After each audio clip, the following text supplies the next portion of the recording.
আমি জানি না, আল্লাহই ভালো জানেন। আল্লাহ সুবহানাহু ওয়া তাআলা আমার প্রবাসী ভাইদের কি মাটিটা তৈরি করছে, যে মাটিটা তৈরি করছে সেই মাটি অনেক ধৈর্যশীল একটা মাটি, অনেক পবিত্র একটা মাটি। কারণ কি জানেন? কারণ আপনি স্বপ্ন আহ্লাদ, মানে কথা আছে না যে শখ আহ্লাদ সব মাটি দিয়া, সব স্বপ্ন মাটি দিয়া প্রবাসী যাইয়া জীবন যুদ্ধে আপনি একটা সুপার হিরো। প্রবাসী ভাই আমার, জানেন ভাই, আমি যখন শুটিং এ থাকি 5 দিনের জায়গায় 6 দিন, 6 দিনের জায়গায় 7 দিন হলে অস্থির লাগে, পাগল হয়ে যায় কখন বাসায় আসবো। অথচ আপনারাও আমার মতন সফলাম, কিন্তু আপনাদের সফলন হলে হচ্ছে একটু ভিন্নতা।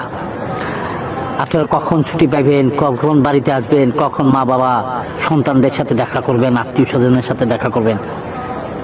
যখন আপনাকে ছুটিটা শেষ হয়ে যায় না, 3 মাস 2 মাস যাওয়ার সময় আপনাকে কষ্টটা আমি হয়তো বুঝতেছি না আপনার কষ্টটা। তখন হয়তো আপনারা মনে মনে বলেন, আমি যদি আর 2টা দিন ছুটি পাইতাম, আমি যদি আর 2টা দিন থাকতে পারতাম আমার মার সাথে, আমার বাবার সাথে, আমার সন্তানের সাথে।